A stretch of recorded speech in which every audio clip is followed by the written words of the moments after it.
Alors Jean-François Copé, pourquoi s'en prendre aux populistes? Alors, en France en tout cas, puisqu'ils n'ont jamais été au pouvoir. Alors, d'abord, si j'ai voulu écrire ce livre, c'est parce que j'ai trouvé que c'était bien qu'au moment où commence l'année de la campagne présidentielle, on pose sur la table une question qui est de savoir est-ce qu'il y a une fatalité, est-ce qu'un parti populiste, et je vais en dire un mot dans un instant, que ce soit le RN ou LFI, s'empare du pouvoir en France, comme ça s'est fait dans d'autres pays dans le monde occidental, ou est-ce qu'il y a une manière peut-être d'avoir un débat plus équilibré? Donc pour ça, j'ai creusé un peu le sujet, c'est-à-dire j'ai fait un livre politique approfondi dans lequel j'ai décrit ce que c'était le populisme pour moi. Populisme, et quand on le voit dans l'histoire des 200 dernières années, c'est un parti qui en fait considère qu'il faut, pour conquérir le pouvoir, instrumentaliser les émotions.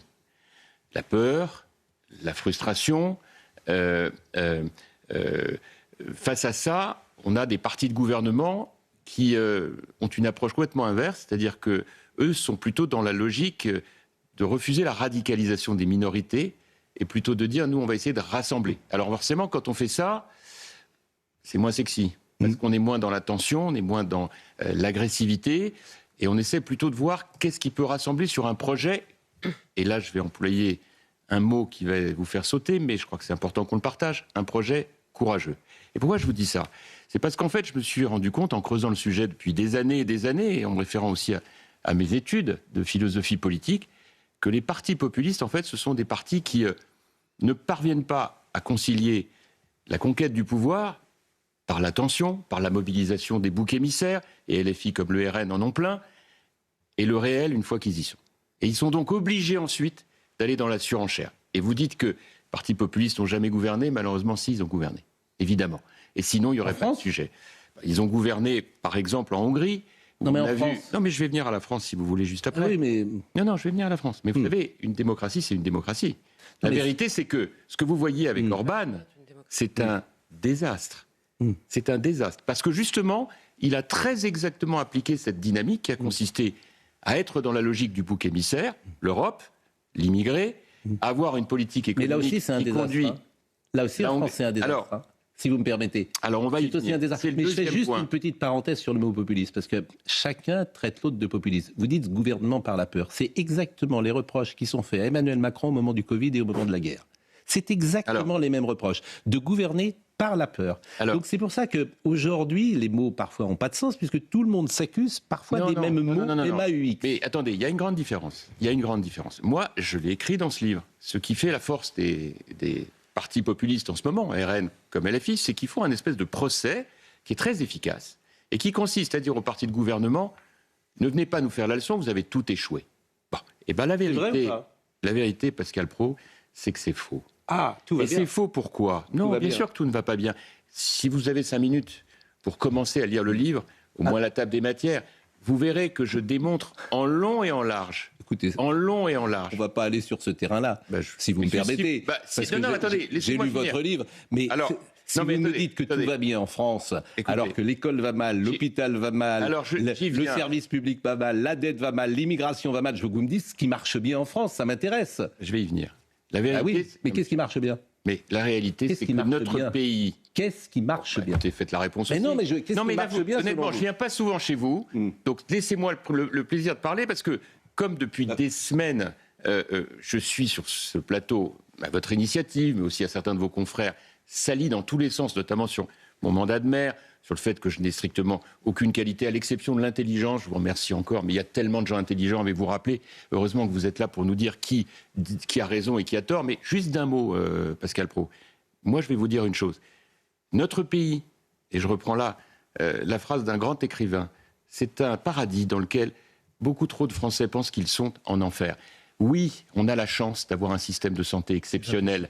Oui, on a la chance d'avoir des réussites, même dans l'éducation, y compris dans les quartiers difficiles.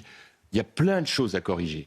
Vous parlez du Covid tout à l'heure, l'honneur des partis de gouvernement est d'avoir été capable, toutes tendances confondues, de gérer 3 grandes crises et de les surmonter beaucoup mieux que certaines dictatures. La crise financière dans les années 2008-2010, la crise terroriste dans les années 2015, la crise sanitaire, le Covid. Je sais qu'on en a dit beaucoup de mal sur cette antenne. Je suis responsable public et politique. J'ai vu quand même que la France a été capable, dans un temps record, d'organiser une vaccination massive. Les maires y ont été pour beaucoup. La France a été capable de prendre des décisions économiques immédiates pour sauver les entreprises, là où il y avait des pays où les faillites ont été massives. Ensuite, ça n'enlève rien. Je suis un des grands procureurs contre le bilan de Macron. Et vous le savez très bien. Mais pour autant, c'est parce que nous avons, dans ces époques-là, été capables d'être solides pour tenir le pays, parce que nous étions justement dans une logique rationnelle, d'accepter le réel. Parce que pendant ce temps-là, Mme Le Pen, elle était anti-vax, comme d'ailleurs un certain nombre de populistes dans le monde. Dans la crise financière, l'extrême droite comme l'extrême gauche ont hurlé face au capitalisme. Heureusement que Nicolas Sarkozy et Angela Merkel ont tenu la rampe. Quant à la lutte contre le terrorisme, ils s'en trouvaient un peu partout pour aller faire des voyages chez Assad, par exemple, ou d'autres, dans des conditions qui étaient absolument scandaleuses et contraires à l'intérêt même de notre pays. Donc, moi, je vous dis une chose. Ce livre, il est là pour expliquer aussi, du mieux qu'on peut, bien sûr, du mieux qu'on peut, que les partis de gouvernance sont loin d'être parfaits, qu'ils ont plein de défauts. Et je le décris, je parle même des 7 péchés capitaux.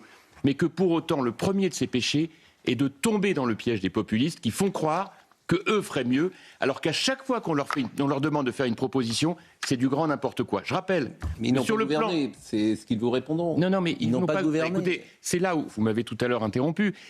Monsieur Orban a gouverné pendant 16 ans. Il a coulé son pays. Il a coulé son pays. Les gens font la fête aujourd'hui.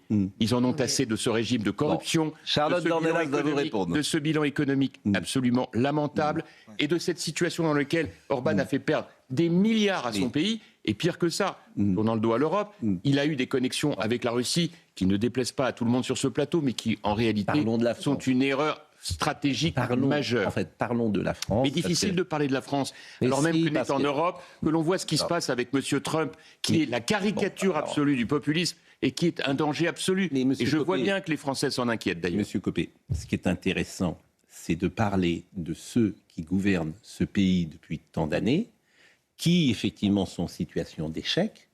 Et c'est parce qu'ils sont en situation d'échec que, naturellement, beaucoup de gens se tournent vers ce que vous appelez le populisme. C'est-à-dire les républicains, par exemple, que vous incarnez.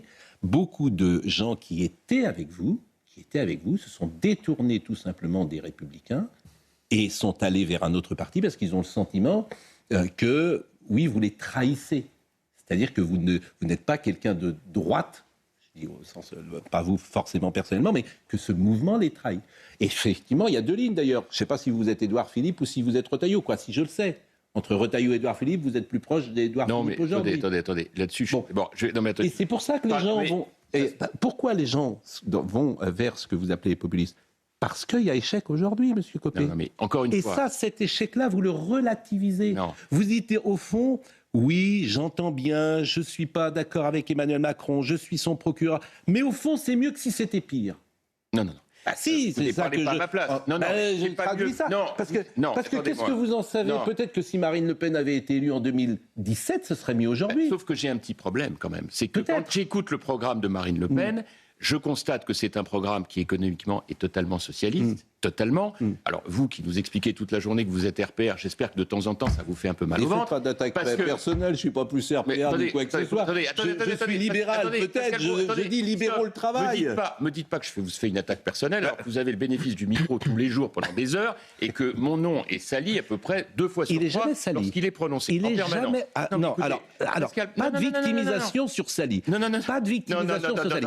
Je dis simplement que vous dites l'exact contraire aujourd'hui de ce que vous il y a 10 ans. Non, absolument pas. Je vais vous faire écouter une archive. J'ai toujours été libéral en économie. J'ai toujours contesté la politique, le projet politique de Mme Le Pen, qui a quand même s'est payé le luxe d'aller voter avec LFI. Ça n'a fait absolument aucun écho ici. De voter avec LFI à l'automne dernier, 40 milliards de hausse d'impôts sur les entreprises. Vous avez raison là-dessus. Nous, on est plutôt sur un mode libéral, donc ici, de libérer le travail. Mais vous avez l'air, et c'est la même chose en permanence, c'est-à-dire qu'il y a l'indulgence pour eux et l'exigence pour nous.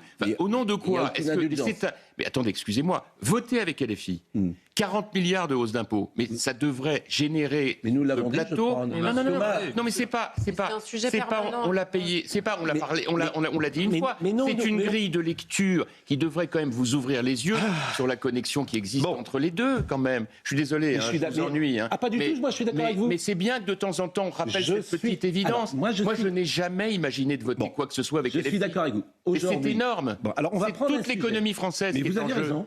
Alors si j'ai raison, alors dans ce cas, pourquoi est-ce que vous ne prenez pas un peu plus de temps pour dire que sur ces sujets-là, par exemple, je suis plus courageux qu'elle? Parce que vous savez pourquoi elle le fait? Elle le fait pour capter des électeurs.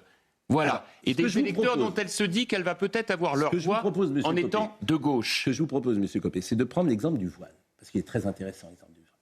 Aujourd'hui, vous admettez qu'on puisse être voilé dans votre conseil municipal. Non, on va y revenir. On va le dire autrement parce que là aussi, on va en parler tout de suite, je crois. Parce que maintenant que j'ai fait le point sur les ravages économiques du populisme de l'extrême droite, extrême gauche, maintenant je vais passer. Ils n'ont jamais été au pouvoir, on le rappelle. Ah bah heureusement. Ni l'un ni l'autre. Parce que les 40 milliards de hausse d'impôts, vous m'expliquerez très exactement. Mais on est à une dette abyssale pire, c'est ça qui est. Non. Il faut bien que vous compreniez que votre discours, il vient percuter la réalité. Alors attendez, donc vous êtes en train de m'expliquer que comme on a une dette abyssale, la solution c'est les hausses d'impôts, c'est pas les baisses de dépenses? Mais pas du tout. Alors pourquoi est-ce que vous supportez l'idée que Mme Le Pen ne fasse jamais une proposition de baisse de dépenses en dehors de dire qu'elle va supprimer tous les crédits à l'immigration et à l'Europe, ce qu'a fait Orban? On vous a répondu là-dessus. Mais parlons du voile. Alors le voile. Ça m'intéresse. Le voile, vous êtes. Aujourd'hui, vous dites on ne peut pas enlever. Et ça peut s'entendre d'ailleurs. On ne peut pas enlever le voile dans la rue. On va se parler de cette histoire de voile. Et puis après, on va parler de la ville de Meaux, parce que je crois que c'est pas mal que je prenne 2 minutes compte tenu de tout ce qui m'est rapporté sur ce plateau, sur ce qui est dit sur cette antenne, de vous dire 2-3 petites choses. Alors le voile. J'ai été très très clair. Moi, il y a une chose. Je ne ferai jamais de cadeau politique, ni à l'extrême gauche, ni à l'extrême droite. Je me retrouve avec un conseil municipal où nous avons été réélus à près de 64% des voix au premier tour, avec en face de nous une candidate RN qui avait fait 28% aux législatives sur la ville de Meaux et qui en a fait 8 cette fois-ci.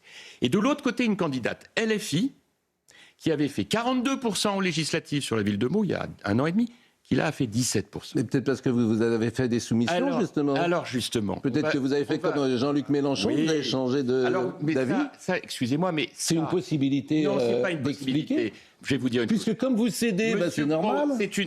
Non seulement c'est un procès d'intention à mon égard, mais c'est une insulte à l'égard des électeurs de ma ville. Et je vais vous en dire un mot tout de suite. Pourquoi c'est une insulte? Pour une raison très simple. Vous entendez les demandes identitaires? Monsieur Pro, si... Il n'y a rien d'insultant. Cessez de penser qu'on vous insulte quand on vous apporte un argument. C'est pas une insulte de dire que vous entendez les demandes identitaires et vous les écoutez. Oui. Ce qui est une insulte, c'est de penser une seconde que j'ai pu tomber dans un piège. Vous disiez le contraire il y a 10 ans? Non. Mais vous voulez écouter ce que vous disiez il y a 10 ans? Sur le voile, vous n'aviez pas de mots assez durs? Tiens, on l'écoute cette archive. On va l'écouter. Écoutons et puis vous me direz pourquoi vous avez changé. Écoutons, c'était il y a 10 ans. Deuxième élément sur l'ordonnance, l'interdiction du voile, de signes religieux ostensibles, de manière trop ostensible, dans l'esprit de la loi de 2004 sur l'école, dans les hôpitaux, dans les mairies, enfin bref, dans tous les établissements publics, et pas simplement, comme le propose Nicolas Sarkozy, dans les universités. De telle sorte que... Sarkozy dit aussi dans les administrations. Donc pour les usagers, et plus seulement pour les, bien sûr, agents publics, dont c'est déjà le cas. Exactement, pour les usagers. On sait les scènes de vie quotidienne dans les hôpitaux qui sont compliquées, mais écoutez, il y a quelques paradoxes à tout cela. Dans les universités, les étudiantes porteraient le voile, mais lorsqu'elles passeraient, pour celles qu'ils souhaitent naturellement, puis elles passeraient le concours administratif pour devenir fonctionnaires, et puis là, elles ne pourraient plus porter le voile. Tout ça est empreinte quand même de pas mal d'ambiguïté. Je voudrais aller plus loin. Pourquoi est-ce que je propose ça aujourd'hui? C'est parce qu'il y a quelque chose qu'on ne veut pas voir. C'est la montée de l'islamisme radical. Voilà. Bon, ben ça, c'était votre position. Et vous trouviez dans le voile la montée un signal de l'islamisme radical. Non, je voudrais juste terminer maintenant. Parce que c'est très bien d'avoir fait cette archive. Maintenant, je vais au bout des choses. Vous êtes d'accord? Vous avez changé d'avis? Pas du tout. Écoutez-moi. Vous n'avez pas changé d'avis? Monsieur Pro, si Madame Bentounsi, qui était la candidate LFI, si les gens avaient voulu voter pour un vote communautariste, elle était candidate, ils pouvaient le faire. Ils ne l'ont pas fait. Ils ne l'ont pas fait pourquoi? Parce que moi, j'ai pris une décision depuis des années et des années, à la fois en tant que maire de Meaux et en tant que responsable public, c'est de m'adresser à l'ensemble de mes concitoyens et de m'adresser à eux non pas au regard de leur religion, mais au regard de ce qu'ils font. C'est-à-dire qu'avant d'être musulmans, catholiques ou juifs, ils sont français, ils sont entrepreneurs, parents, fonctionnaires, et aux uns et aux autres s'appliquent les mêmes lois. Et je réalise depuis des années et des années que lorsque l'on s'adresse à nos concitoyens, quelles que soient par ailleurs leurs convictions religieuses ou autres, eh bien, comme par hasard, ils s'engagent et ils ont envie de réussir. Bon, et ça veut dire quoi? Et c'est ce que j'ai théorisé dans mon livre. C'est qu'effectivement, au lieu de parler des musulmans, on ferait mieux de parler aux Français musulmans, qui, pour l'essentiel d'entre eux, n'ont rien à voir avec la folie intégriste qu'il faut absolument combattre et que j'ai de la même manière rappelé dans mon livre. Quant au voile au conseil municipal, on va en dire un mot. Pourquoi je n'ai pas voulu faire quelque chose qui était illégal en réalité? C'est que tout simplement, je sais pertinemment que si j'avais interdit le voile dans le conseil municipal, alors que c'est autorisé par la loi, je fragilisais notre position et j'offrais un boulevard à la candidate LFI pour dire « Victoire, j'ai obtenu du tribunal l'annulation de la décision ». Et ça, Monsieur Platré n'est pas sur votre ligne, mais c'est comme ça. Ne dites pas qu'il n'est pas sur ma ligne. Je connais Gilles Platré très bien, on en a parlé. Interdit. Gilles Platré avait un règlement intérieur au préalable qui interdisait. Moyennant quoi, qu'a dit le juge? Le juge a dit en référé, je ne me prononce pas, je renvoie au fond. Il y a des jurisprudences dans ce domaine. Si le tribunal administratif annule au fond la décision de M. Platré, c'est une victoire pour LFI. Je n'ai pas eu envie de cette victoire. Je voudrais juste rappeler une chose. Le Rassemblement national a déposé une proposition de loi. Et dans cette proposition de loi, de manière expresse, il est indiqué « Nous proposons par la loi l'interdiction, je cite, parce qu'en l'absence de jugement sur le fond, il est à craindre que l'arrêté municipal du maire de Châlons soit suspendu par le Conseil d'État. » Donc oui, effectivement, ils ont même écrit au Rassemblement national « La modification du règlement intérieur laissée à la discrétion du conseil municipal n'est pas le moyen juridiquement idoine. » Pourquoi voulez-vous que je fasse cette mesure qui est totalement illégale, je vais y venir, qui est totalement illégale pour le seul plaisir à donner à mes adversaires de gagner une bataille juridique? Mais ne dites pas j'entends, c'est respectable. Il ne faut pas considérer que parce qu'on s'inscrit contre la loi, on est plus fort que les autres. J'entends tout ce que vous dites. La seule chose que je dis, et parce que je le mesure autour de moi, c'est que vous ne représentez pas les LR. Et d'ailleurs, quand vous avez voulu vous présenter une fois à la primaire, vous avez fait 1%. Tout ce que vous dites, je peux l'entendre. C'est ce que dit Édouard Philippe, c'est ce que disent les macronistes, etc. Mais vous êtes dans un camp. C'est cela. Lorsque vous dites qu'on vous salit, on ne vous salit pas du tout. Alors, on vous critique. Moi, ce que je critique chez vous, c'est que je connais un peu les LR. Ils sont plus proches de Bruno Retailleau et d'Éric Ciotti. Et d'ailleurs, les deux derniers présidents LR, c'était Éric Ciotti et Retailleau qui ont été élus, que vous. Mais vous avez le droit de penser ça. Moi, je ne vous le reproche pas. Je dis, vous n'êtes pas représentatif des LR. C'est tout. Non, mais cet argument, c'est vrai ou pas? Non, mais attendez. Non, mais est-ce que ce que je dis est vrai ou pas? Non, mais attendez, Pascal Praud, je m'excuse, mais c'est pas vous. C'est les électeurs qui l'ont vu avec Retailleau. Pascal Praud. Retailleau n'est pas sur votre ligne. Pascal Praud, c'est pas vous. Enfin, ou alors j'ai rien compris. Mais c'est Retailleau n'est pas sur votre ligne. Animateur sur un plateau de télévision qui choisit les gens qui ont le droit d'être dans un parti ou dans un autre. Mais je ne dis pas ça. Je dis que votre courant au LR est minoritaire. Pascal, non, mais est-ce que c'est vrai ou pas? Mais répondez une fois à une question quand même. Vous pouvez dire, je vais essayer de faire avancer mes idées. Est-ce que vous représentez, est-ce que vous êtes entre Retailleau et Xavier Bertrand? Vous êtes sans doute plus proche de Xavier Bertrand. Je suis désolé, mais non, mais on peut pas. En fait, avec les hommes politiques, moi, j'aime pas beaucoup faire les interviews avec les hommes politiques pour ça. Parce que c'est vrai que ça vous empêche les monologues. Ça, mais pas du tout. Je reconnais que c'est un handicap. Je vous pose les questions. Parce que quand vous êtes entre vous, en fait, je vous pose les questions. La dernière fois que vous êtes présenté à la primaire, vous avez fait un point. Pascal Praud. Non, c'est inexact. Ah bon? Non, j'ai fait 0,3%. Bon, pas pareil. Hein? Donc essayez. C'est vous dire si vous représentez les LR. C'est vous dire surtout combien vous faites semblant de pas vous souvenir de l'histoire. Écoutez, 1 point, 0 point. Non, c'est pas ça. Vous avez bien compris. La réalité, c'est qu'au moment où je me suis présenté, d'ailleurs c'est amusant parce que c'est au moment où j'écrivais le sursaut français et où est arrivée la citation que vous avez évoquée tout à l'heure. C'était pas une question de représentation, puisque vous aimez l'histoire. Nous étions à un moment... Ciotti, il était avec vous, aimez l'histoire. Et Chenu était avec vous à l'UMP. Ils étaient avec vous. Puisque vous aimez l'histoire, si en 2016 j'ai fait ce score, c'est parce qu'il y avait eu, à ce moment précis, un petit dégât réputationnel me concernant. On avait voulu me mettre sur le dos une affaire dans laquelle j'ai été totalement innocenté. Mais au moment où cette élection avait lieu, l'image qui était la mienne avait été tellement salie qu'il n'était pas question pour moi de faire un score. Est-ce que vous êtes représenté des LR? Est-ce que vous représentez les LR? Pascal Praud, je vais répondre à votre question, mais avant... c'est une bonne question, quand même. Vous avez pris le temps d'évoquer ce score qui fut le mien. Je vous remets le contexte, parce que comme vous êtes journaliste, vous avez forcément un peu de mémoire et forcément un peu de souvenir. Donc, puisque vous êtes venu me chercher là-dessus, vous avez la réponse. Ensuite, qui est représentatif ou qui ne l'est pas d'un parti politique? Vous savez quoi? La grandeur d'un parti politique de droite comme le nôtre, c'est la diversité des positions. La mienne, quand j'étais à la tête du parti, c'était un grand parti. L'UMP, c'était 400 000 militants et sympathisants. On avait gagné une vague bleue municipale exceptionnelle. Et pour autant, on avait toujours refusé l'alliance avec le Rassemblement national. Que M. Ciotti soit parti sur autre chose et que vous en fassiez l'éloge, puisque lui a non seulement planté notre parti en nous faisant perdre 30 députés, mais en plus, pour le même prix, c'est allié avec le Rassemblement national, c'est votre référence, c'est pas la mienne. Et je suis sûr qu'il y a plein de LR qui n'ont pas forcément cette bonne mémoire-là. Pourquoi vous dites que c'est ma référence? C'est parce que vous avez depuis tout à l'heure, je suis désolé, moi j'écoute, vous avez écouté aussi. Je vous dis que vous n'êtes pas représentatif des LR. Regardez comme vos amis sont gênés tellement vous dites l'inverse là de ce que vous avez dit tout à l'heure. C'est fantastique. Je vous dis que vous n'êtes pas représentatif des LR. Oui, écoutez, je ne sais pas si je suis pas représentatif des LR, j'observe simplement... Et que la ligne Retailleau a gagné.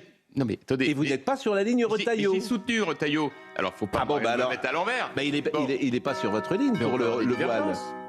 Oui. Je ne sais pas sur le voile. Je crois pas qu'il prétende. Non mais ne dites pas ça parce que je pense pas qu'il est contre l'état de droit. Hein. Je crois pas du tout. Hein. Non. Et je pense que sur ce point, il doit pas être loin de ma position. Mais je voudrais juste terminer parce que c'est le dernier point. À propos de mots, vous avez expliqué à longueur d'antenne que j'étais communautariste au motif que j'avais fait des scores très importants dans tous les quartiers de la ville et que donc ça ne pouvait pas être normal. J'ai vu M. Rioufol là, qui a écrit des choses comme ça. Donc j'étais communautariste parce que j'avais fait des scores très importants dans tous les quartiers. Je voulais juste rappeler une chose. Si j'ai fait ces scores, alors même que les gens pouvaient voter pour la candidate LFI, et ils l'avaient fait en d'autres temps, c'est pas parce que je me suis, comme vous dites, soumis. Non, au contraire. Et ceux qui prennent un peu de temps à m'écouter, à venir voir ce qui se passe, à mots, comprennent que c'est pas comme ça que ça s'est fait. C'est parce que j'ai fait un choix.